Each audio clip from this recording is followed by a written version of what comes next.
পুকুরের জল থেকে উঠে এলো স্বয়ং মা মনসা সহ আরো 3টি মূর্তি। বলছিল যে আমাকে এখান থেকে নিয়েছো, হ্যাঁ আমার এখানে ভালো লাগছে না, আমি কাঁদছি। তারপরে আবার গেলাম, যে করে নিয়ে এলাম, নিয়ে এসে পুজো আরো করি।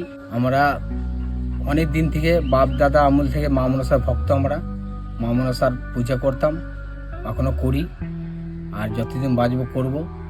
তা হঠাৎ আমার বউ রাত 3টের সময় একদিন ভর চালছে, ঘরের মধ্যে ঘুমিয়ে উঠে। এবার ভর চালতে চালতে আমি বললাম কী হলো? বলছি মা কাঁদছে জলের মধ্যে, ওকে আনতে হবে। বলছি মা কাঁদছে জলের মধ্যে? আমি বলছি মা তো দিদির বাড়ি গিয়েছে। বলছে ওই মা নয়, তোদের আদি মা, মা মনসা জলের মধ্যে কাঁদছে, ওকে আনতে হবে। তা আনতে হবে, তা কবে যেতে হবে? বলছে পূর্ণিমা ধরে যেতে হবে। আমি বলছি ঠিক আছে, কী নিয়ে যাব?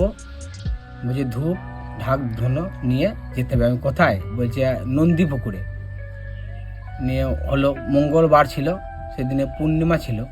সন্ধেবেলায় গেলাম ঢাক ফাঁক নিয়ে, ধূপ ধুনো নিয়ে।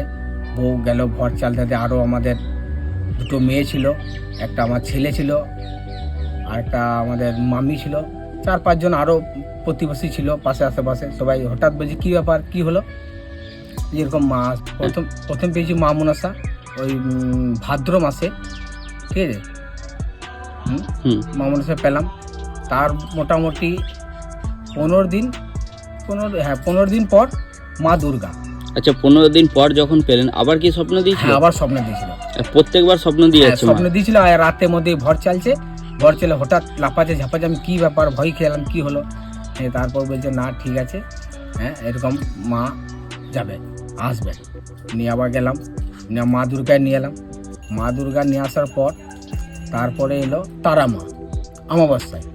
মাটির ঘরে রেখেছি, লোকজন আসে, ওইখানেই দেখি, দেখাশোনা সব করি, ওষুধপালা সব দিয়েছে। আচ্ছা, মা তাহলে স্বপ্নতেই ওষুধ দিয়েছিল? হ্যাঁ হ্যাঁ। আচ্ছা, সেই ওষুধ সব দিলে? দিয়েছিল, আর কিছু মানে ওষুধের নাম বলে দিয়েছিল, ওইগুলো বাইরে থেকে নিয়ে আসি। মা এখানে অলৌকিক ভাবে এসেছেন এনার বাড়িতে। ঠিক এই জায়গাটি থেকে উঠে এসেছিলেন মা মনসা। এই মন্দিরে আসলে সকল ভক্তের মনস্কামনা পূরণ হয়। স্বপ্নে পাওয়া ওষুধ এখান থেকে নিয়ে গেলে ভক্তদের বিভিন্ন সমস্যার সমাধান হয় সহজেই। মা এই বাড়িতে রয়েছেন জীবন্ত অবস্থায়। এই মন্দিরটি রয়েছে পানাগড়ের কাছে বিরুডিহা গ্রামের রুইদাস পাড়াতে। মায়ের এরকম ধরনের বিভিন্ন লীলা কাহিনী জানতে আমাদের চ্যানেলটি সাবস্ক্রাইব করুন ও পেজটি ফলো করুন।